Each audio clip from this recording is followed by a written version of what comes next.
All right, guys, Joe McDonough back with MyMMAnews.com. I'm joined by UFC Veteran Chance Rencountre. Chance, how are you? I'm good, man. Had a week to recover now and just kind of relax and enjoying the Saturday. And coming off a big win, first round finish earlier this month, May 7th.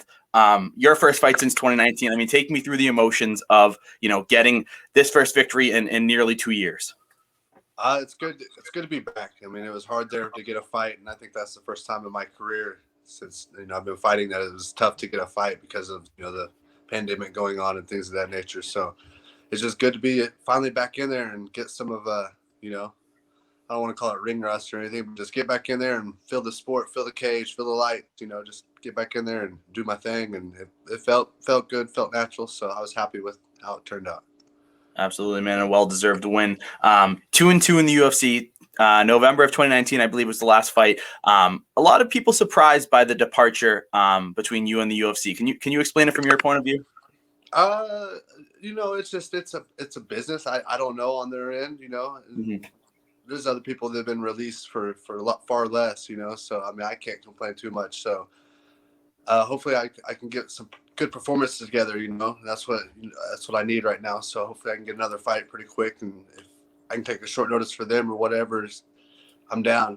I broke my orbitals on that last fight, so I had to recover from surgery and things like that. And I was asking for fights, but it was kind of a weird timing thing with 2020 coming in, and it just was back to back, and it was just a complete chaos. So I mean, I'm not holding any grudges or anything. I just know I need to get some wins and get, impressive wins is what my eyes, I needed to get out there and finish people and show that I still belong around the top. Yeah. And is the goal right now to be on the regional scene and just get in there, 4 or 5 times, whatever, just get in there as much as possible and get those big finishes that showcase, hey, I'm still here. I need to get back there. I mean, I don't want to fight 4 or 5 more times on the regional circuit. I don't feel like I belong there. I mean, I don't know. This is all hearsay, but I was kind of having trouble getting fights. They're having people trouble matching up with me and things of that nature. So, I mean, I found a couple guys that were going to fight, and I'm game for whatever. But I mean, it's kind of hard right now. It's slim pickings, I feel like. So just with everything and especially the shows, you know what I mean? There's only certain shows that are going, and I'm kind of a weird, foggy area. I'm kind of tough, but I'm not really a big name or anything. So it's kind of like, is it the risk worth the reward in their eyes? I don't know what they're thinking. Yeah. You know what I mean? At that age, I was like, beating this UFC vet, I'll be able to, get in there and here's my chance. Here's my stamp. But it is what it is. So I'm going to be patient and we'll see what happens. Hopefully I get picked up sooner than later, though, to answer your question. I don't want to say fight guys on the regional scene. I want to, I'm getting up there in age. I'm not old by any means. I feel great. Body's not banged up or anything of that nature. I got this agony injury that's been bothering me. So I feel good. I feel great. And my mental's there. So that's the main thing. And I'm just ready to get back in there at top level. Really. Yeah. Yeah. And how tough is it, to come from the UFC and back into the regional scene and kind of face that, okay, here's a UFC veteran, pretty big name, all of this stuff. And I think with COVID, maybe that, like you said, when you were on the regional scene, when you were younger, it's, I want to beat this UFC vet. That gets my name, higher, stock rises, all this stuff. But now it's okay. I haven't fought in a year because of COVID. I don't want my first fight back to be a loss. Yeah, and it's just a risk, and I don't blame them. Like, you know what I mean? I was trying to get my records. I needed that long win streak, and that's what everybody needs to get into one of the top shows, and that's what we're gonna have to do. And I'm willing to accept a fight with anybody and see where it goes. So that's what I'm thinking. The more exciting the fights, the more dominant I can be. Then all right, here's my stock going up. So I need play the game, sign my resume up, and I feel like I paid my dues for a while, but yeah. I guess we got to pay a couple more. Couple more dues. Is the goal right now? Well, I know the goal is the UFC, but is it in a way UFC or bust, or would a Bellator multi-fight contract or a one contract? I mean, would that be pleasing for you? I feel like I deserve a multi-fight contract. I've fought on Bellator a couple times on a one-fight contract. Yeah. And I feel like I've done the promotion pretty well, and I sold tickets. I'm a big Oklahoma guy, so I feel like anywhere I would go in UFC usually just gives you a multi-fight. That's why I'm so set on them, and I don't know about. We've been in talk with PFL and stuff like that, but with the tournament going on and things of that nature, I don't know where that stands. I know you can be an alternate and things like that, but I'm not 100% on that. So I guess I would need to get with my manager a little bit more and talk to them. I talked to James a little bit and spoke to him, asked him what he thought about the whole ordeal. So it's only been a week away from the fight. I let everybody kind of decompress everything and let's really think things out and see what the goal is. But yeah, a multi-fight contract for sure.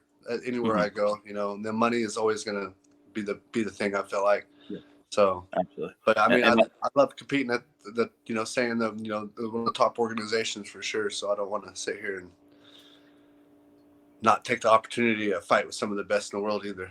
Yeah, and like you said, you've paid your dues. You deserve that multi-fight deal. That's for sure. I know you said we're only a week plus out from your last win at FAC. But is there a certain, like, I know you said you don't want to fight in the regional scene and you shouldn't fight in the regional scene 4 or 5 more times, whatever. But is there a certain like deadline where it's like, okay, I haven't heard from UFC or PFL or Bellator. I'm going to get back in there at FAC or LFA or wherever and get another big win and then kind of see where we're at. Definitely, I'm probably gonna get back in there pretty quick. That's what I was talking to James about yesterday. I was like, let's stay active, and I mean, everybody's on board. Active fighters. It's gonna be more amped to get signed sooner. You know what I mean? To one of the larger organizations. Like, so if I'm just sitting here thinking that one win is gonna get me a ticket, I'm full of myself at that point in time. I know better than that, and I know that all the other organizations like Active Fighters, people they can call up anytime, ready to go. And I feel like if I stay busy this year, then I'm doing the best I can do to be a good marketable person or, at least a good fighter for him, whatever it takes. Yeah. And like you said earlier in this interview, it's a tough time. It's a little better than it was in 2020, obviously, but still regional shows are scarce. I know, I'm over here in New England. CES has had 2 shows and one of them was in Florida. So it's a scarce time. Is your goal FAC? I mean, would you like a certain promotion or is it just kind of whoever signs to fight me has a ring to fight in? I'm going to get in there, get the win, then we'll see what happens.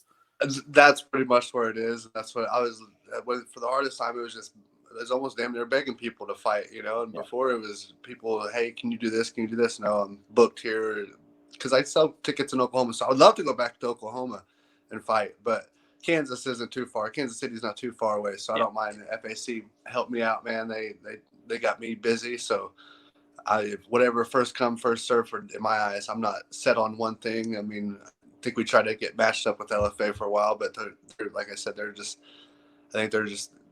fighting the younger guys, and the young guys, I don't know if they're getting any old people in there, I guess, or what. I don't know. Veterans is what I guess they call us now. I don't feel like a veteran, damn it. Yeah, not old people yet. Yeah, I don't feel it, but that's what they call us. So I don't know. Seasoned. I call it seasoned. A little spice on me. Yeah, exactly. So, but it's good. But it's good to be a veteran. It's good to be a veteran in this sport. So, perfect world. It's the last question for you, Chance. Perfect world. When are you back in the UFC? I mean, in your head right now. Hopefully I can get another win here real quick, man. I'm going to try to get back on a card pretty soon and see what happens, either Oklahoma or FAC. I mean, whatever it takes, I'll get on that card, jump on one. And hopefully, man, by the end of the summer would be nice. Of course, I was going to New York in December for some reason. January, I'm always there in the cold, it seems like. So I'll take anything, honestly. So hopefully by the end of the year, I mean, something signed with a big promotion, making some money and earning a living at this. Absolutely, sport. Man. Well, congratulations, Chance, on the big win coming out of the UFC and soon to be back. I look forward to what's next for you, man. All right, man. I appreciate it. Thank you. Thank you for your time. Thank you, man. I'll shoot you a text when it's out, probably either tomorrow or Monday.